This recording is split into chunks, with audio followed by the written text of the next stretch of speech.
Welcome to the Switchblade Sisters Social Club, a true crime podcast where two sisters exploit their worst fears for your entertainment. You're welcome. I'm Dee. And I'm Rhonda, and together we are the Sake Sisters. For more information, check out our website at www.switchbladesistersocialclub.com or find us on Instagram and Facebook at Switchblade Sisters Social Club. Thanks for listening.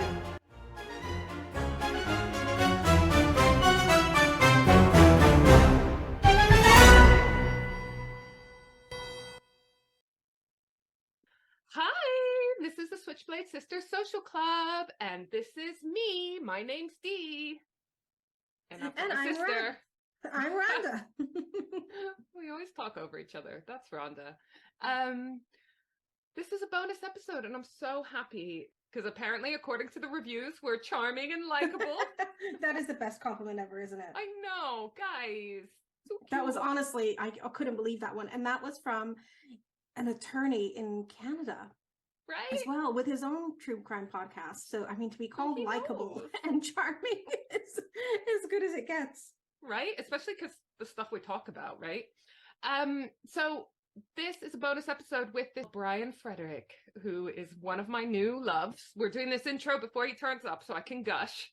But basically, I was watching Meet, Marry, Murder on Netflix, and they came up as one of the talking heads, you know, one of the experts that talks about the different crimes. And they come up in a couple of episodes. Sorry, I'm correcting myself. And this is one of the things, I'm going to leave this in. I'm not going to edit it out because this is one of the things we're going to talk about more later.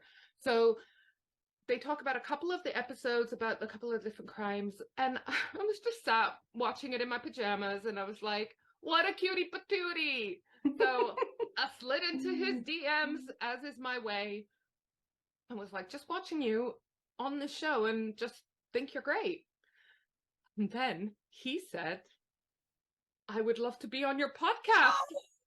You have 100% success rate for getting people on our podcast. I don't know how you do it. And I was like, I'm going to take you for your word. Because there's been some coercion in the past. Sometimes I have to use my persuasive skills, and other times it just falls in my lap. And that, you know, to compensate for our lack of qualifications in this field, you brought out an expert for us. Yeah, for our listeners. Exactly, and that's what we hope to do with the bonus content, is to get different perspectives. Oh, sorry, burped a bit. That we hope to get different perspectives from people actually qualified to talk about these types of things. So before Brian joins us, I will just tell you a little bit about him. So Brian is originally from Los Angeles. They spent time in the United Kingdom. Brian's now back in New York, teaching, professor at a university. And I didn't know this, but in a past life, Brian worked in the entertainment industry and had his own talent agency. Oh. Yes. Brian's research... Is he interested in two middle-aged sisters? Right? With their own podcast. Probably why Brian went into teaching and criminology, because all of the talent aged out and became ideal audiences for criminology subjects. Brian's research focuses on queered cultural criminology, which we're going to discuss later, so don't worry if that is a confusing term to you. We will explain it further, as well as crime and crime control related issues that impact the lived experiences of lesbian, gay, bisexual, transgender, and queer individuals. So I cannot wait to delve into this. We're going to learn more about what those phrases mean, what's going on in the States at the moment. We hear a lot. We try to follow it from here, but it's difficult at times to know what's happening state by state in terms of the legislation that they're trying to pass and successfully passing, in terms of trans rights, in terms of drag acts. I mean, can you believe trying to make drag acts illegal? Like, do you not have more important things? I can believe everything that I hear about the States, especially recently. Doctors in Florida, I think, were able to decline medical care on the basis of not agreeing with somebody's sexuality. And that is just mental. We just wouldn't have that in the UK. It's just... that it's even a conversation, you know, in this day and age. Yeah. So we're going to be talking about that. Is doctors with that mentality, because you would have thought that they would want to help people regardless of any of that. But you know what? Out of all the podcasts we've recorded, these are subjects we haven't covered yet. Yes. So today we are going to put ourselves in a better position because we're going to understand them better in order to maybe be able to handle those types of cases and situations more delicately, because that is important to us. So can't wait to talk to him about it. And on that note, let's bring him into the conversation. Who's he here? Hi, Nice to meet you. Nice How to are meet you? you. Thank you so much for joining us. No problem at all. Yeah, I'm excited. We're excited. We feel really lucky. Thank you. I don't suppose you've got a package yet. I did, and unfortunately, it was broken. No. Yeah, it would have been nice. I would have used it for the podcast, but instead I've got my Keep Calm, I'm the Criminologist cup. Yeah, it broke. I feel really bad about that, actually. Well, you're just gonna have to have another one, and I'll just package it. But I hope you at least got your stickers and your pen and stuff. I did. Yes, thank you very much. Thank you very much. They were broken as well. Okay, all right. No, sorry about that. No, that's all right. So we'll get stuck in because I am so interested, and even in the introduction, which you'll hear at some point, I struggled with explaining some of the terms and so forth, and yeah, sure. I just want you to do it because you are going to do it so much better. So tell us, you describe yourself as a queer criminologist. So can you tell us exactly what that means? Are you covering crimes against the community, by the community, within the community, both? Gotcha. So yeah, you're right. I do identify as a queer criminologist. And it's funny because, you know, if people are not familiar with the subdiscipline of criminology known as queer criminology, and you say, I'm a queer criminologist, right away they're assuming that you're telling them what your sexuality is. You know, like you follow me, right? Like but there's Black criminology, there's feminist criminology, there's cultural criminology. I mean, I could go on. So I'm a queered cultural criminologist. So my degree, my PhD, I did at University of Kent in Canterbury and the University of Hamburg in Germany. Obviously, it was a joint degree in cultural and global criminology. So let me start with cultural crim. Cultural criminology is really cool. It's sort of this, they focus on 3 areas: subcultural formation. So subcultures, punks, goths, you name it, right? It's sort of started with the Mods and the Rockers and Stan Cohen's work on the Mods and the Rockers way back when in Britain. So subcultures, mediated representation. So how does the media portray people who commit crime? How does it portray crime control, agents of crime control? And then finally, marginalization and oppression.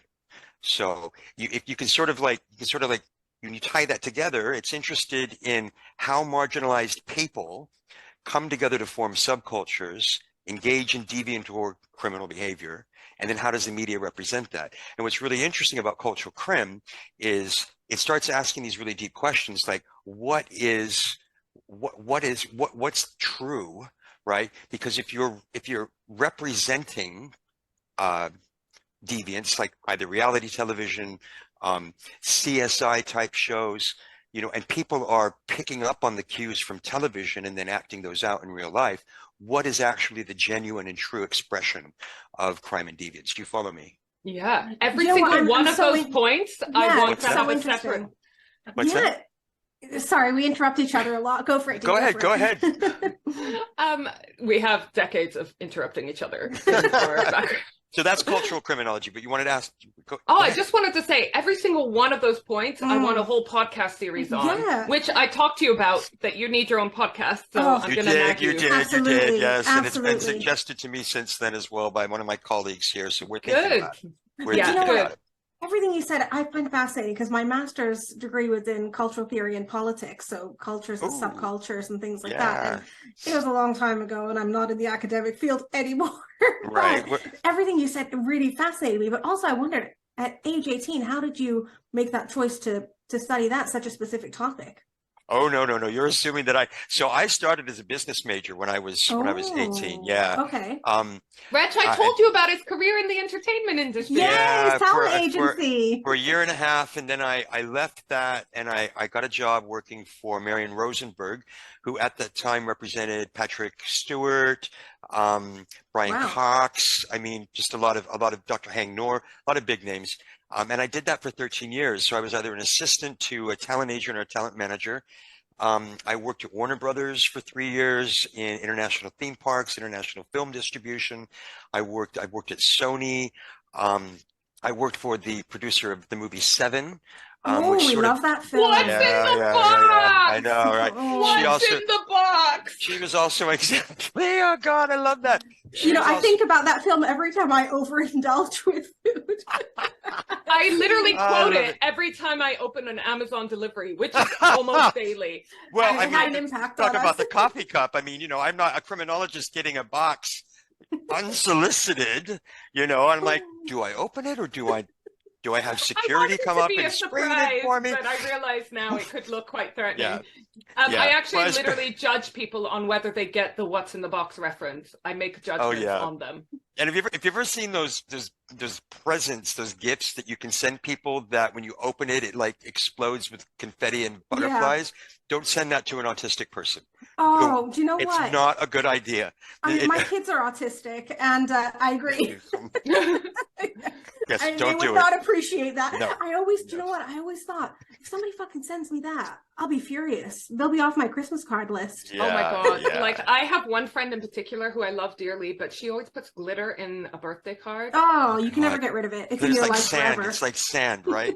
And I love glitter. Big fan, but not Yeah, the so kind do that I. gets all over your floor unexpectedly. No. And you have to then clean it. Well, you know what? I mean, you're going to New Orleans. Get ready. Yeah, Get but that's someone ready. else's problem. Do you know There what I you mean? go. Yeah.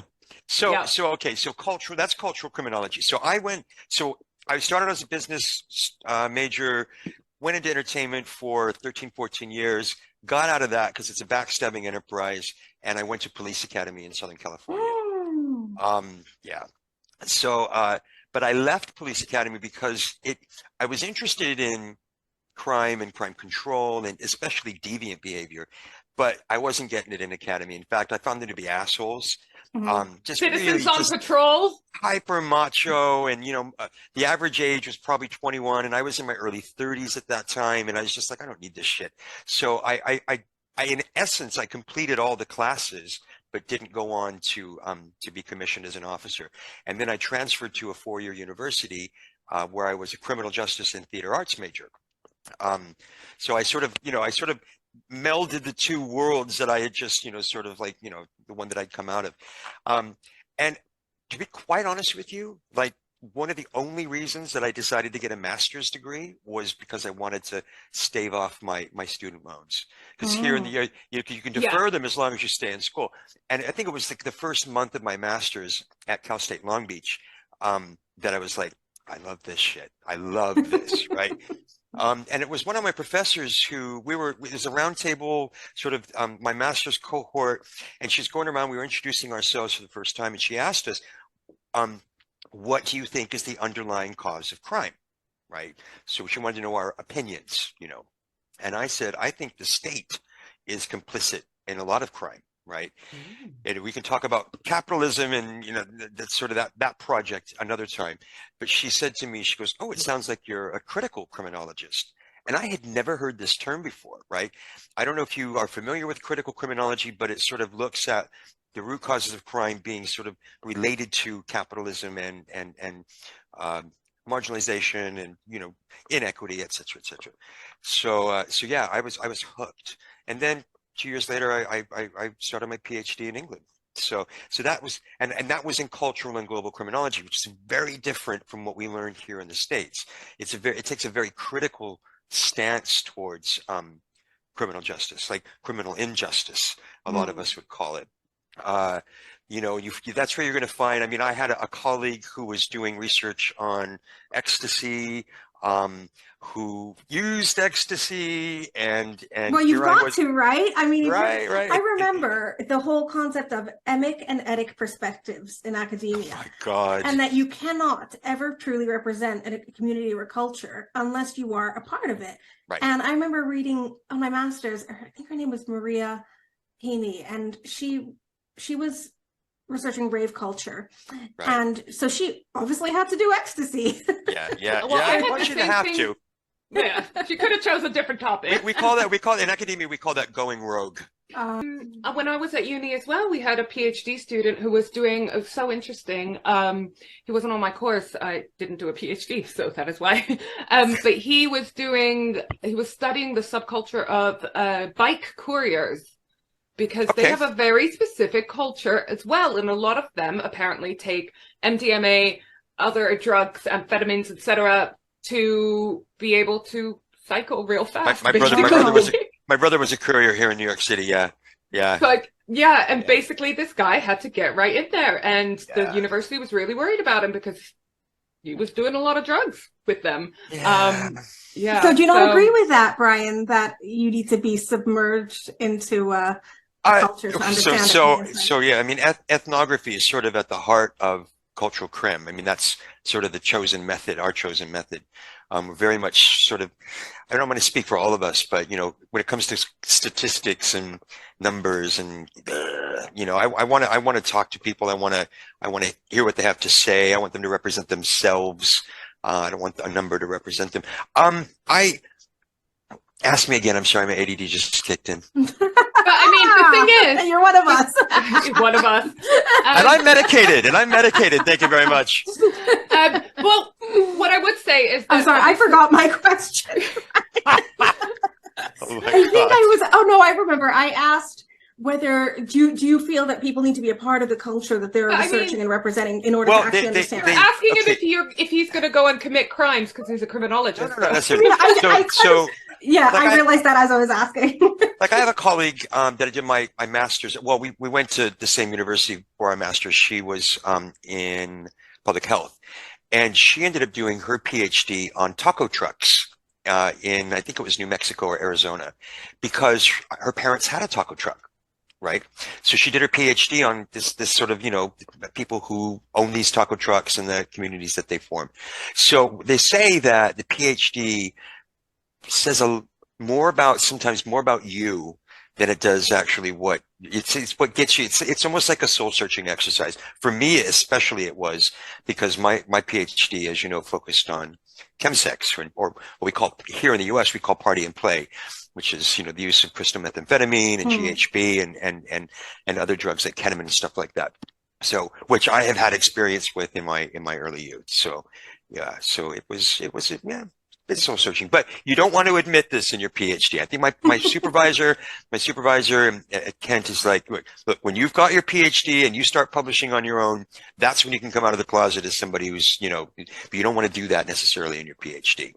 Because, I really bought into that theory. I really bought into that a lot about, this, with ethnographies and studies of other cultures, that really, unless you're a part of that culture, you're just observing them and applying your own interpretation that is marred by your own life experiences rather than maybe, you know what I mean? I'm not explaining it well.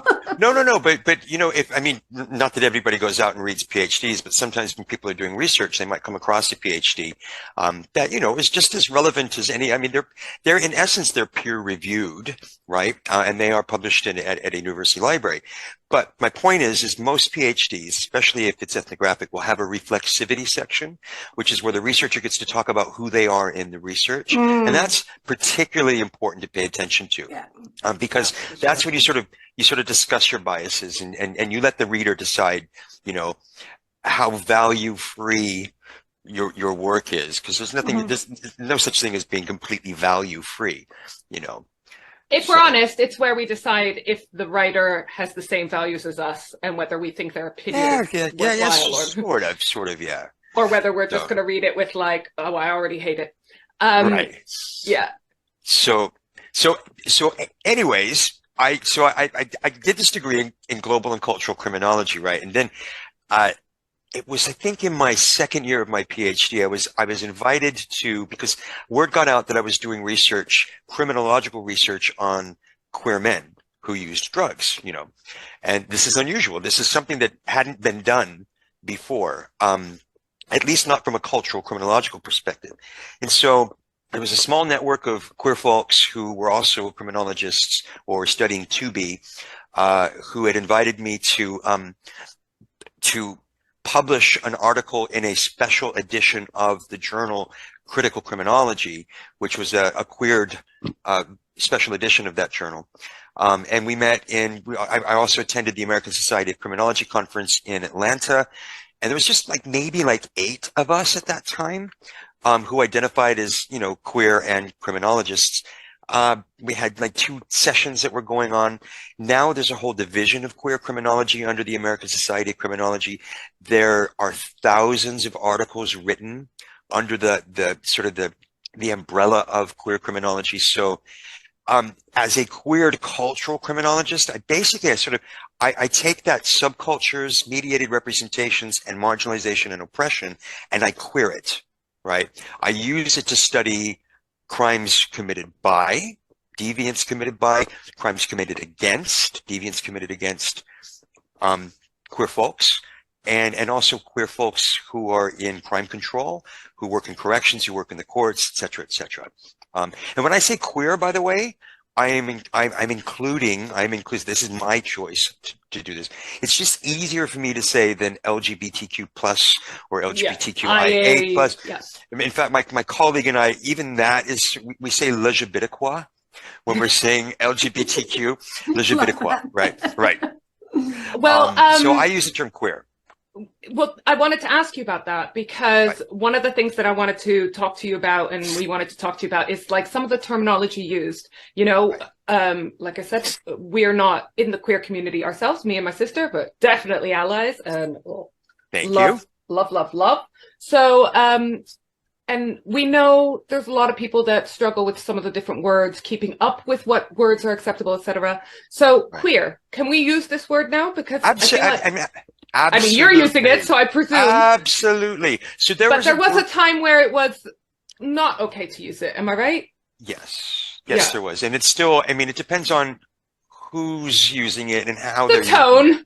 Yeah, because I mean, if I'm walking down the street and somebody says, "Hey, you fucking queer," I'm not going to probably dig that, right? But my grandfather used to use the word. He'd say that I was queer, or "Oh, that's very." He'd giggle and he'd say, "Oh, that's very queer," and to me, the word always meant just different, odd, and that's exactly what I was when I was younger. I didn't like sports. I used to wear suits to school. You know, they used to call me Gay Jay because Jay's my middle name. So and my stepfather used to call me queer, which I really didn't care for very much. But you know, I don't know if you've ever heard of the organization Queer Nation. You might want to look that up. Okay. So Queer Nation. Yeah, so Queer Nation sort of, I mean, I remember I had a t-shirt that said Queer Pride, Queer Power, Queer Nation, which was sort of, it sort of came out of the 90s, sort of, I don't want to even call it an offshoot of ACT UP, which was AIDS Coalition to Unleash Power, which were responsible for like throwing, you know, blood at politicians in the pharmaceuticals and shutting down Wall Street. So Queer Nation was sort of like this group, and I don't know what's become of them anymore, but I was wearing this t-shirt and I wore it to work when I was working as a telephone operator. This is when I was in school as a business major. And I was asked to either turn it inside out by my supervisor or go home and change. And I refused to. Because I was comfortable with that word, but she said that other people found it offensive, and I'm like, that's on them, you know. This is how I identify. So I remember this is back in the late 90s, and I actually got my union involved, and I won that case. You know, it is absolutely. We love a bit of union action, don't we? Yes. I love it. My sister was I'm sorry to interrupt, but no. My sister's very modest. And so I'm her hype girl, but she already said that she did a lot of research. Her specialization was actually Palestinian hip hop. So she's one of the experts of Palestinian hip hop. Once upon a time. Once upon a time. It's she good to be niche, isn't it, in the academic world? Yeah, well, some would say that queer drug use is niche in the academic world. You know what? I if think you're I'm niche right there enough, with you. then you're the expert, right? Yeah, well, this is exactly. it. I think largely my success was down to doing the right thing at the right time and being very niche, and there weren't many of us in the world. Well, I mean, you have to be niche with your research, right? Otherwise, it's not very original, and then nobody's gonna. Useful. Yeah, exactly. So go ahead. Sorry. Well, so my sister was also a teacher at secondary school for a long time, like 12 years. Yeah, she's not anymore because no, I left. Yeah, don't worry. We're definitely critical criminologists because we have a lot of issues with what's going on with like cutting of funding for government, for education, healthcare, et cetera, and we see it very much as one of the reasons why we have crimes and so forth. I love a union. But yeah, she was her union rep as well, which is why. Oh, nice. But you know what? It was interesting because just before I left teaching, in schools, I'm really critical of them, which is why I'm not a teacher anymore. And I've talked about that so many podcast episodes that people probably do not want me to talk about it anymore. But just not enough is talked about in schools, and teachers aren't receiving nearly enough training on a lot of things. I talk a lot about neurodiversity and how that is not an ongoing conversation in schools, and it's not even a word that I heard in 12 years of teaching. Neurodiversity. It is shambolic and shameful because every single class in every school will have neurodivergent learners. So the fact that it's not brought up daily is shameful. Yep. But just before I left teaching, I went for training with my union, which is the NEU, the National Education Union, the biggest one in the UK. And we had training on LGBTQ plus issues and the right terminology to use. And I just thought every teacher needs to have this training, because just the other day in the news, a teacher was fired for refusing to gender a student correctly. Right. It frightens me that we have teachers. And here they're getting fired for refusing. Well, you said for refusing to gender. Here they're getting fired for gendering them correctly. In Florida. Yeah, sorry, so you guys are in England, right? Yeah. So I recognize that in England, like, you use the students' pronouns, and if you don't use the students' pronouns, it depends on the school, right? You could be subject to termination. Here, if you use the student's pronoun and it's not what the parents want you to use, you're subject to termination. So it's inverse over here in many states. So this teacher was fired because they refused to use the correct pronouns for that student, the one that the student wanted the teacher to use. Right. And I just couldn't believe that the training that I was offered by the union, which was amazing, was not offered to all teachers. Because I lived in England for 10 years, and I'm very familiar with these stories. And it's usually these sort of, what do I want to call them, public schools, or where you find these teachers that get arsy about that kind of stuff. And there was a case in Ireland, actually, where this guy was really outspoken about it, and he was fired. Ireland is Republic of Ireland, slightly different in that they are still very governed by religion in terms of their lawmaking, like abortion is still illegal and stuff like that. And it's really sad because it just is it still illegal? Is it still? It is. People still come to the UK. Not Northern Ireland. It's not. Northern Ireland is not. Yeah, Northern Ireland, because it's sort of part of the Ireland, UK. Okay. But the Republic of Ireland, they have boats that go over and pick women up to go into international waters. Or to Liverpool or something. Yeah, Jesus. It's just it's wow. I mean, I'm going to say it incredibly backwards in that sense. Well, maybe we share a commonality over with Ireland and here in the States. Anyway. Well, that brings my sister on to her question about what's going on in the States. Right. Yeah, so we just wanted to know. Prompting her. We just wanted to know some of the current issues for the queer community in the States, and is it difficult to follow state by state? Because it is for us, we, especially me and my sister, we want to keep up with it, but because it's state by state, it's really difficult.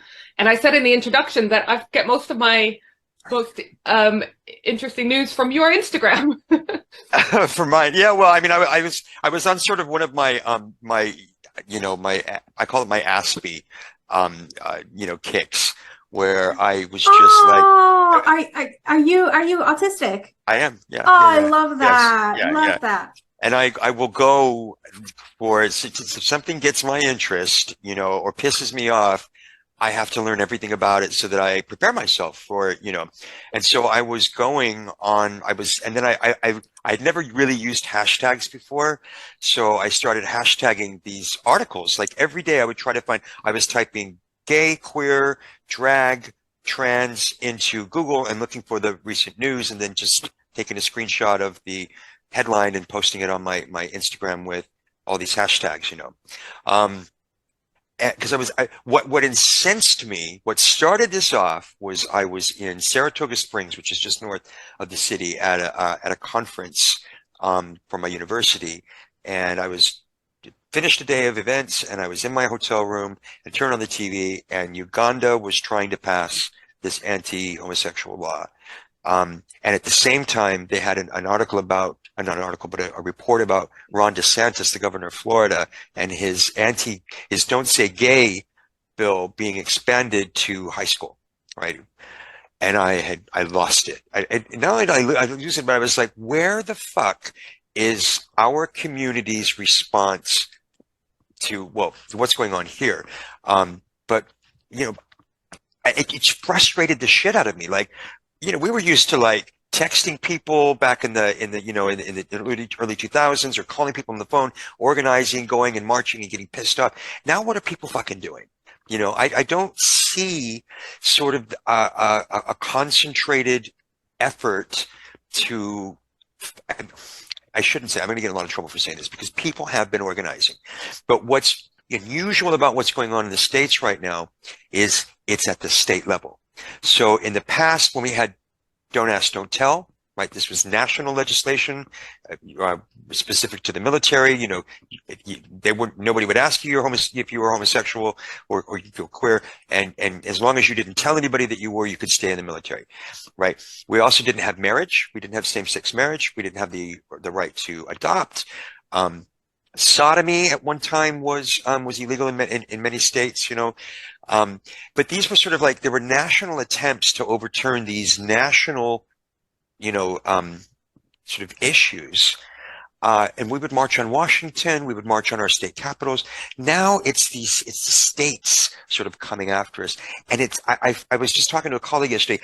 I feel like we're fragmented. I feel like they've fragmented us, right? They're like, divide and conquer. Yeah.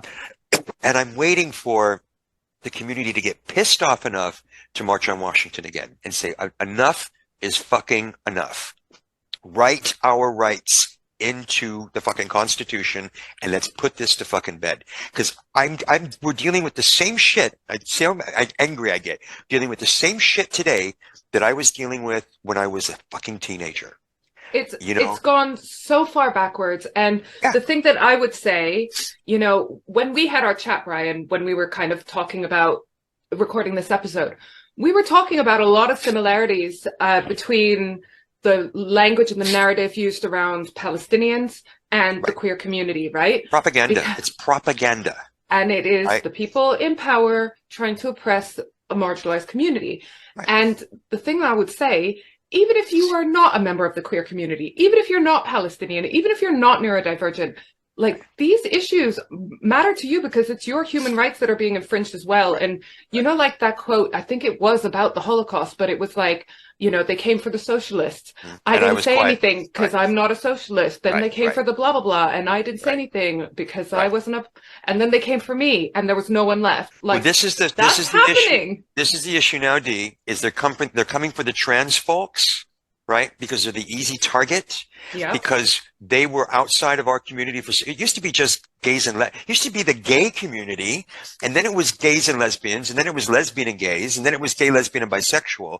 But the T has always fucking been left off, right? I mean, if you look back at like Marsha P. Johnson and Sylvia Rivera, you know, the ones who were, you know, organizing around Stonewall, you know, trans people have been a part of our community for a long time, but not everybody feels that way, right? Because it's sort of more of a recent, in terms of, you know, maybe the past 10, 20 years, recent sort of like, we started to like bring them into the fold. Yeah. So they're attacking the trans folks. And a lot of people say, well, I'm not trans.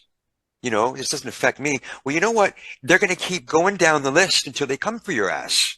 And then what are you going to do? You Yeah. know? So it's just as much relevant today as it was in World War II, D. And I will say, talking about that, because it's something that comes up, like, we can talk about the queer community, the Palestinian community, but it's also important to understand, I think, that within that community, there's smaller sub-communities.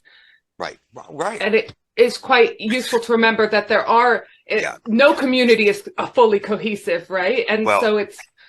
Hence the focus of my PhD was within the gay community, queer, I mean, we're talking about gay, bisexual, queer men. There are subcultures, like you've got drag queens, you've got leathermen, you've got drug users, right? And there's a hierarchy, right? So if you are a drug user in the gay community, it depends, right? The majority of the gay community is probably not going to approve of that, right? And then within the drug using community, if you, for instance, you snort drugs, that's better than if you smoke drugs. That's better than if you inject drugs. So you've got subcultures within subcultures. There's a hierarchy, and we're seeing that played out today, where, you know, we're sort of being attacked from the, how do I say this, from the edges of our community, if you will. That's how I see it. Like we said before, divide and conquer. Yes. They do that within our communities as well, which is, yes, it's just heartbreaking. So it is.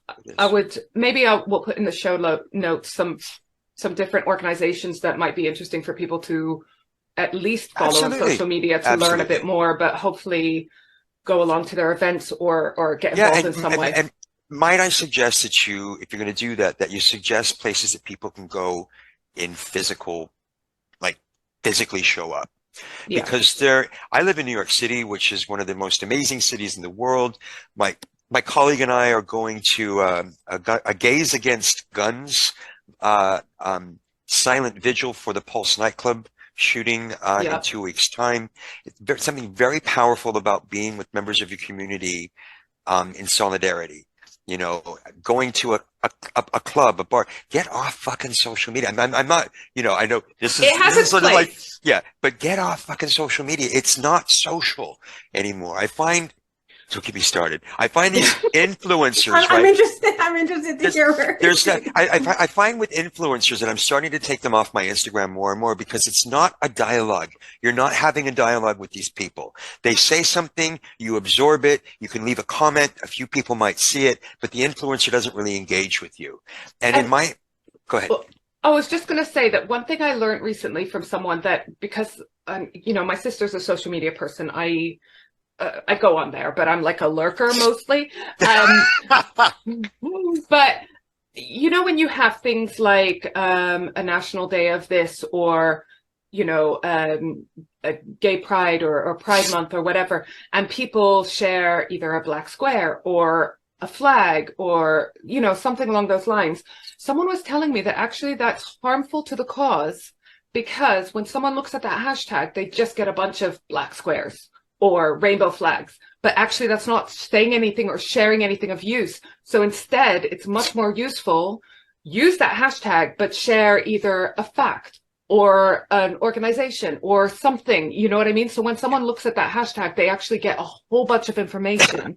And that had never occurred to me. I'm sure I've shared black squares in the past for X, Y, and Z, you know? Yeah. No, that's an interesting point. Yeah. Right? So yeah, time to do that during this Pride Month, definitely. But I wanted to go on to something as well, because we've already touched on this about how people identify. Right. And I know it's something that confuses a lot of people, and a lot of people feel awkward, you know, because if you don't know very many people in the queer community, for example, or you haven't been educated at school about different issues, right. Is it okay to ask someone how they identify? Do we wait for them to tell us? Does it depend? It's perfectly acceptable to ask someone what pronouns they use, right? Yeah. Yeah, and you know, for some people it might feel a bit awkward. They might be awkward about doing it, but you know, because I mean, if somebody looks like you know, a cis female, and you ask them what their pronouns are, it's almost like, you know, and I've experienced this before, where I feel like I'm going to insult them if I don't know what their gender is, you know. Thankfully, we sort of live in a world of Zoom and Microsoft Teams these days where not everybody turns on their camera, and you sort of get used to asking people what their pronouns are if you can't see them, especially, and it's certainly if they've got a name that doesn't, that you can't make out, right, whether or not they are. Use they, sing it they, them, theirs for that person until you have the opportunity to ask them. Use their name if you're unsure. I mean, at the end of the day, it's like you can ask them, but no one I mean, I firmly believe that, you don't sort of have a right to know what someone's gender is unless they want you to know, right? You can ask them, and, if they're comfortable with it, they're going to tell you. My pronouns are they, them, right? I find that people, when they realize that they have used he, him for me, sometimes they get really like, oh my God, they make a big deal out of it, right? Don't make a big deal out of it. It's fine. You didn't know, or you weren't paying attention. I don't always say what they are. And I've got a beard and a mustache, and, I for all intents and purposes, I look cis. Go ahead, Dee. Can you say something? No, I was just going to say, I think also it goes back to intention as well, right? You could tell when someone's trying. Of course. What you don't want to do is you don't want to dead name somebody. You don't want to intentionally, you know what I mean? Yeah. Use a pronoun that, you're pretty confident they're probably not using. Use gender neutral language. Introduce yourself with pronouns, because when you do that, somebody might be more inclined to then respond with theirs as well. So there's good practice in this. Nobody's ever going to get it perfect. And just, And that's another interesting conversation I had with someone about, it was actually on a Zoom call, and I haven't done this yet, but I'm interested to hear your perspective. And she had put her pronouns, which were she, her. And I was a little bit like, do you need to put those traditional ones if you're quite clearly very female? You know what I mean? And she had told me that it was in sympathy, like not sympathy, that's the wrong word, but to help normalize sharing your pronouns and making. Absolutely. Yeah. So I was like, that sounds lovely. If someone uses their pronouns, and of course, we do this, right? We just assume someone's gender. But if someone uses their pronouns, or they, I can see their pronouns in Zoom, or they introduce themselves, that signals to me that this person is an ally that gets it. Okay. So I'm totally, I love that. Right. Yeah. All right. I'm going to do that. On a personal level, I'm really interested in all this because, for some people it might seem obvious, but in my family, my nephew is trans, and these are conversations that we have to find out how best we can support them, and just hearing it's really nice to sort of to hear, and although for some people it may be very obvious, for others it isn't, yeah, I think it's really, from a personal perspective, I find it really interesting to hear you talk about this. We have a new, because we just moved back to New York from England back last July, and we've been meeting people. So we've got a new friend that we met over last summer, and in one of our favorite bars that we go to in the West Village, and then I was at the doctor's office, and my doctor's office it's an LGBTQ plus serving doctor's office. It's huge here in Manhattan. And I saw this person's picture on the wall. There were pictures of the patients, really, really tasteful, alongside all these beautiful Keith Haring's, right? And I assumed that because they were going to an LGBTQ, doctor, that they had sort of LGBTQ plus related issues. And I'm not going to go there right now with respect to certain, viruses. I know what you mean. Yeah, thank you. So I said, I said, are you too? When the next time I saw them, and they're like, no. I go there because they told me, they said they went there because it's one of the oldest sort of trans healthcare centers in or you know what I'm talking about. Healthcare providers in New York City, in the US. And I looked at them and I'm like, what? I said, I had no idea. And then I said, I'm sorry, is that, because you know me, I'm always saying shit, before I think about it. I said, I'm sorry, is that rude to say that I had no idea, that you were trans? Yeah. And this person, they said, no, that's kind of the point. And I said, okay, they said, well, not everybody's going to be like that though, so you do need to sort of, be careful, but yeah. So anyways, long story short. Oh, well, on that note, I think we should take a break. Okay. Yeah. All right. So let's get back into it. Thank you so much. Ready, Rhonda? Yeah. If you are, Brian. Yeah, go ahead. Cool. So one of our questions is, what crimes and dangers are the queer community particularly vulnerable to? Good question. Good question, actually. I mean, historically, members of the queer community have been, the victims of obviously hate crime, right? Which is, it's well researched. I mean, it's, and the FBI has for many years been documenting this. I'm actually working with a PhD student down in Florida right now who is doing a paper on how police departments don't always report this. So it could actually be in some jurisdictions, worse than it actually is, or they report it because they have to, not because they, are necessarily, have any sympathies towards queer folks. But interestingly,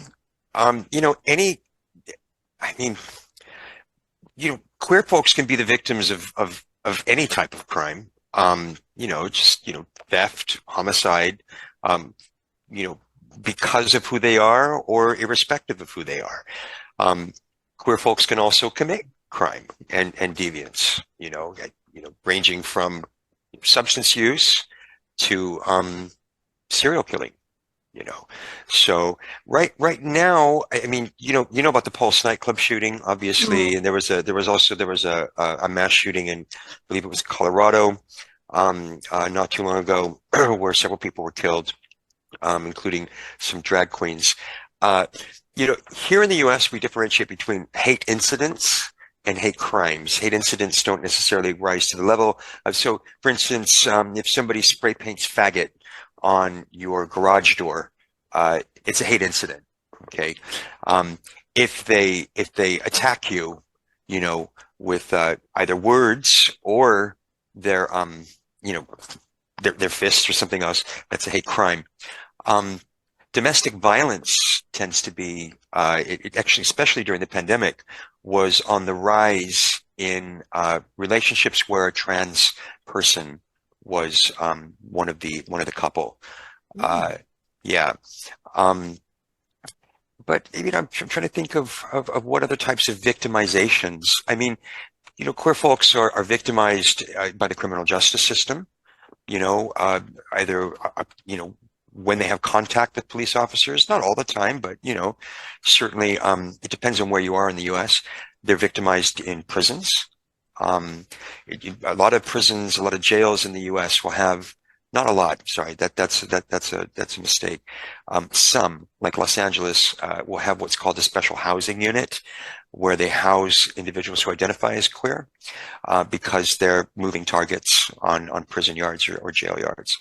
But sort of what comes to mind immediately would be hate crime, and then domestic violence, domestic abuse, even domestic homicide. Yeah.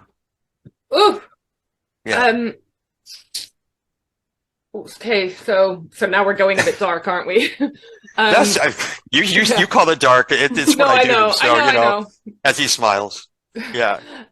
What is the best case to look at to understand queer cultural criminology?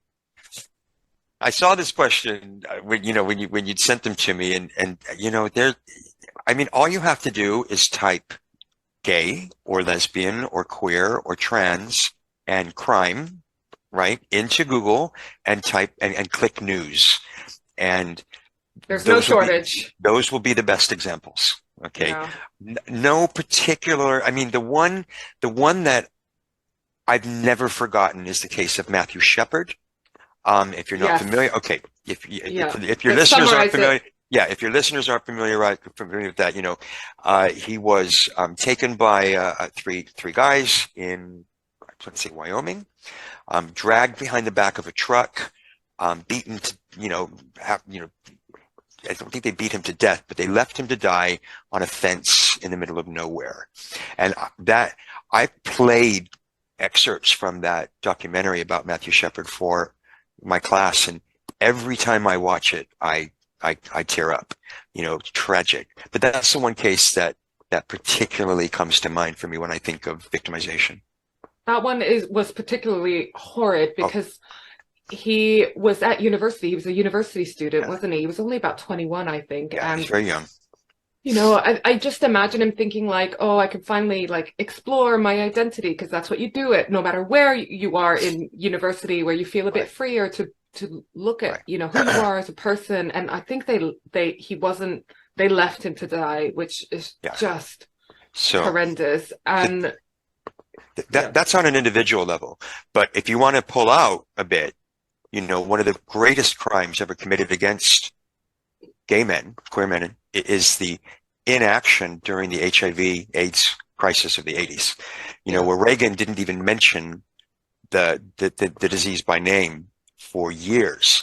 Where and I, I'm just going to out myself. I mean, I've been living with HIV for over 20 years. That's probably the first time I've ever said that in this type of forum. But it's sort of like, it's almost secondary to coming out as a gay man. It's almost more difficult sometimes. Yeah. But the fact that I have to take a medication every day that the pharmaceuticals are making tons of money off of, and I'm not a conspiracy theorist, and I dissuade my students from getting into those types of, that crazy making, but some things are facts. When you're going to find a fucking cure, right?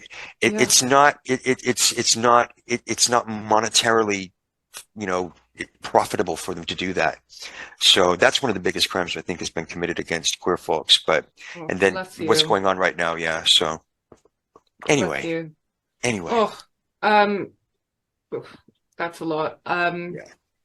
Yeah, I think there's also some amazing documentaries. I can't remember which one I watched recently, but we'll put some in the show notes as well if anyone wants to look into that a bit, because it is absolutely fucking disgusting. And it does feel like the only look at how much they charge for insulin in the United States. Bernie Sanders has been railing about this for years. You can go across the border to Canada and get it for pennies on the dollar for what we pay here. And this is what we're scared about here. Yeah, because it's going that way. To us. Britain is. Britain, fuck Britain. So can I say fuck the Tory party? It's our tagline. Yeah, Jesus Christ. Secondary I tagline. can't just, I just, people would fucking wake up. Because that's what we're scared of, because the NHS is such a beautiful thing. Yeah. It is. Thank you. They're crippling it so much so that they can eventually, the NHS is a beautiful thing. They want to eliminate it. I have a caveat there, though. The NHS is beautiful. HIV treatment, certain types of treatments, absolutely. I didn't pay a cent except for I didn't pay for my HIV meds. I paid for other, like the £9 I was when I think it's gone up now. Charge but mental health in the UK is abysmal. I was on a waiting list. I was on a waiting list for a year to see somebody for an autism diagnosis. Another year for ADHD, which was then I was taken off the list before the pandemic, when the pandemic hit. So mental health. Sorry, we're behind a bit on neurodiversity. Like, for example, we went to American schools, so we saw what it was like, the British schools. We went to an American school here in the UK, and Americans are much further ahead in terms of, like, they were very regularly talking about ADHD and so forth. I was in a program called Mentally Gifted Minors in the 70s, which was, this is before, the autism scare, where I wrote haiku and I raised lizards during the day, and I didn't have to play sports, right? Because they didn't know what to call it. But I have a lizard called Sam. We talk about autism a lot. For me, that's, it's my life's mission to educate people on it, because it was something that frustrated me when I was a teacher because of the lack of training on it, the lack of provision for neurodivergent students. And I have twins who are autistic. And my own personal experiences of that, the gaslighting needs to be addressed. I was turned away for 2 years as an anxious parent, and I love the NHS, but GPs need to also fucking learn, because considering neurodivergence is predominantly genetic, the parents are the fucking experts, Yeah. it's not new to us. And I knew what autism, how it presented, because I had worked in an autism specialist school. I had worked as a teacher for 12 years. We have it in both sides of the family. Yep. And I was turned away for 2 years. Then my son was discharged. They didn't believe he was autistic. They said he's just a kid with a lot of energy who's easily frustrated. Yep. He's I was discharged as well. Fucking madness. And even if there's any seed of doubt that, you know, that could or couldn't, that your child could or couldn't be autistic, just refer them. You know, the GP should have anyway, long story short, we had to go private for my son. My daughter got an NHS diagnosis. They're both in a specialist school. So fundamentally, my initial assessment was correct. But we had a really fucking tough time for 2 years. I bet they gave me children's tests in my autism. Oh, they do that. You know, with the children's book and having me, and I'm like, what is this? Is ridiculous. Like, madness. And you know, Brian, the other thing is that what I can't get over is that 80% of women are not diagnosed until adulthood. Right. You know, and in schools, if a child is not causing a teacher problems, and as we know, a lot of autistic children are, you know, are not going to be, you know, loud and Larry or cause a problem for a teacher in a lesson. And they will be overlooked. And that's the sad fucking truth. And I cannot get past that 80% of girls are not diagnosed until adulthood, and all the lack of support and the mental health. And then when you look at the statistics of the suicide attempt statistics, and, you know, not just the attempts, but the actual statistics, and, you know, the amount of the autistic population in prisons, you know, this is just, I cannot fucking get over it. Yeah, you know, well, you're speaking to somebody who lives in a country that executes people who are mentally ill. So, you know, there's it'll be a long time before these stigmas are removed. You know, and this is why, you know, I think I talk about it every episode, and one of our recent episodes, I talked about all the things that people, even with good intentions, have said to me as a parent of autistic kids. And almost the good intention people can cut, those can cut the deepest. But this is why I talk about it so much, because, you know, we all have our agenda, and it is just, you know, like with the issues you're discussing, there's so much work to be done. And if you have a platform, fucking talk about it. I was in an abusive relationship, not physically, in the UK. That one of my colleagues, I don't know if you guys know Dr. Jane Monkton Smith. Yeah. Okay. Jane noticed this, and as did other colleagues too. I was in an abusive relationship with the court. I mean, there was, Anyway, he used to call me Spesh. You know, that was his nickname for me, which really hurt my feelings. Like, and he would tell people he's just special, which, you know, fuck you. I mean, you know, that's my name to claim for myself if I want to, but, you know, don't you dare. So anyways, I finally got away from him, but anyways, and I can see from your Instagram that you've got a Paul as well, don't you? I love my Paul. I love my Paul. Yes, I love my husband. Yes. Hooray to the Paul. Good for you, Brian. I'm happy that it had a good ending. Yes, thank you. They are so cute. Oh, bless you. He's adorable. I love him. Yes.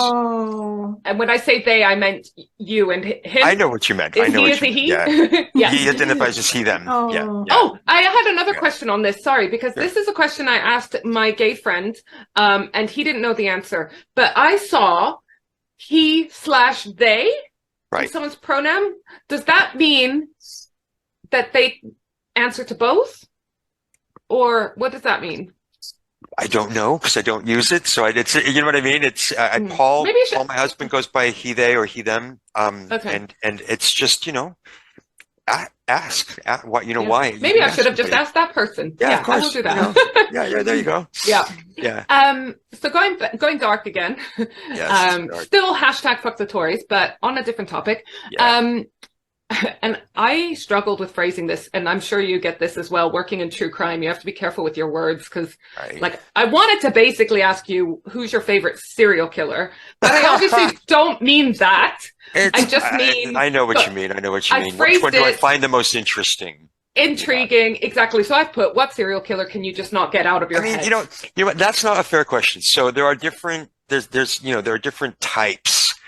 and I say this, you know, it's accepted a lot in the serial killer literature, and so, you know, I have a problem with typologies of serial murder, but I don't, you know, they serve a purpose. So there's different types of serial murderers. Obviously, you've got your hedonistic lust killer, you've got your hedonistic thrill killer, you've got your comfort type, you've got your visionary, you know, you've got the power control, et cetera, et cetera. So, you know, it'd probably be a better question to say, what's most interesting case within each of these, because they have, you know, they're all, you know, they all have sort of like different characteristics that I find fascinating.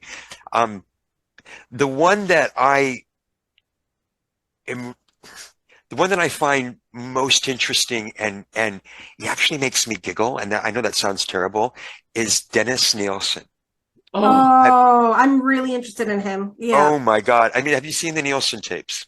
Yes, and also the dramatization and the documentary. I just Googled his house the other day, who's living there. I think just yesterday, actually. Oh my God. Yeah. You're one of the, okay. So yeah, the Netflix series, the Netflix documentary, the Nielsen tapes. And have you seen the dramatization with David Tennant? Yes. So good. It is really I love good. David Tennant, but no, I've not seen the dramatization. I don't tend to like dramatizations.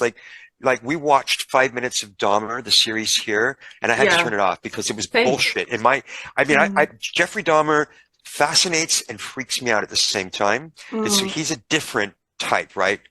From Nielsen, obviously, but there will be certain elements of, or certain aspects of a crime, of a certain victim, that will really just freak me out on a very, very deep level. And there's some aspects of Dahmer's crimes that are just bone chilling, but it's Dennis Nielsen's this attitude that he's got, this sort of like very, oh yes, and then I did this, and you know, and I can't understand why they didn't think this, and of course they think I'm. It's just the way he talked, and just sometimes you make me giggle because it's just like, do you not hear yourself? Classic narcissist. Narcissist. Yes, and it's because I love David Tennant because I agree. I'm not a huge. I'd rather watch a documentary than a dramatization about something. Yes. But it's because I love David Tennant that I was like, I'm going to give it a shot, and it was so worth it because he plays it so well. I'll have to give it a watch. It's British, like right? Said, and he resembles him so much. Which he resembles him, and it's funny that you said that it makes you giggle because I laughed a lot.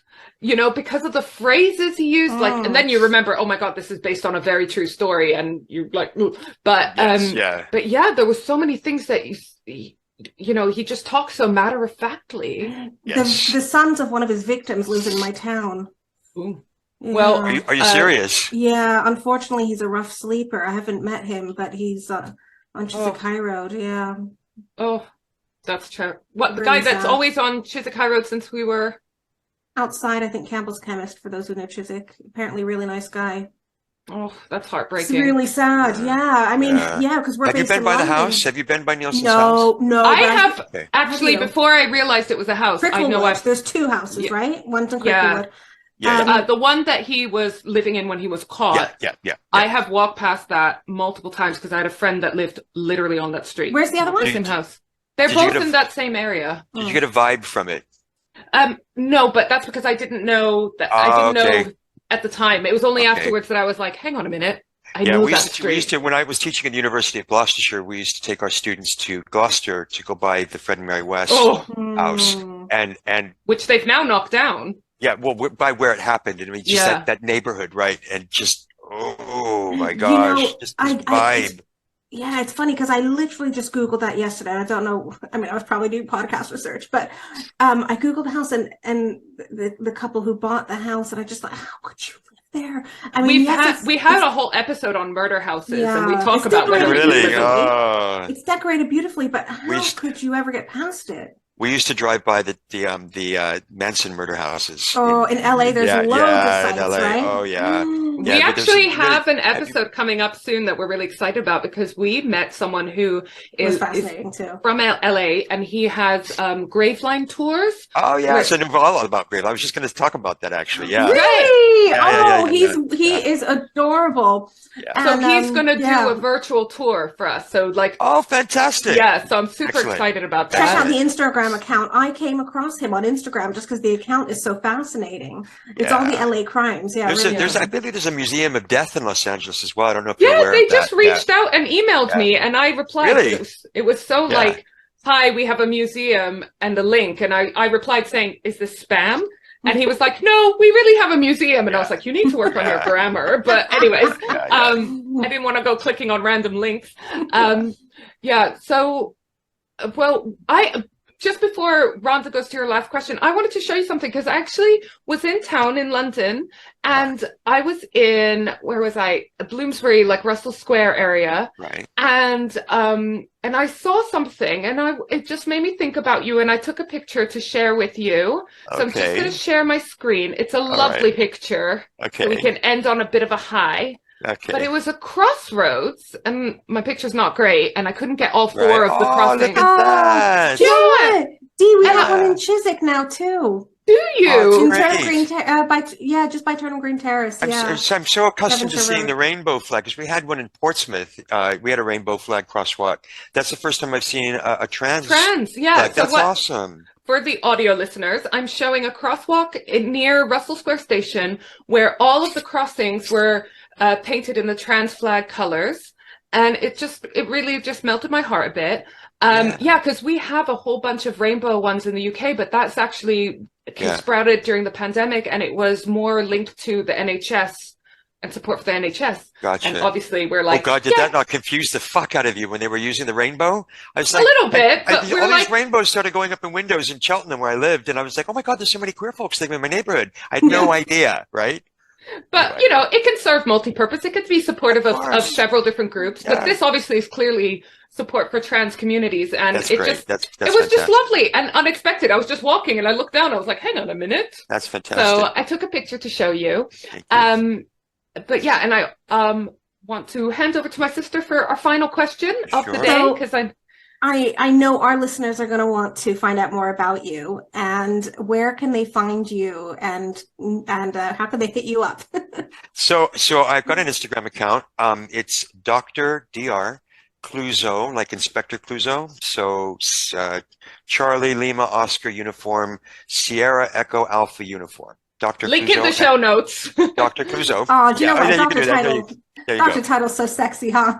No, because my ex used to call me Clouseau because of the criminology thing, and also because I'm clumsy as fuck. You are a doctor, though. But I'm also clumsy as fuck, so that's why he used to call me Clouseau. So there, it's public, so it's open. If you want to add me, that's fine. I post a lot of pictures of New York City. I don't really post a lot about crime. That might change, depends. But you can find me there. And then also you know about the shows, right? So the TV series. Okay. So this is, I said in the introduction how we actually started talking, that I was watching Meet, Marry, Murder, and you came on, and I was like, oh, amazing. So I slid into your DMs. Yes, you did. And That's here a we cool are. show to work on. That's a cool show to work on. And then there's making a serial killer as well.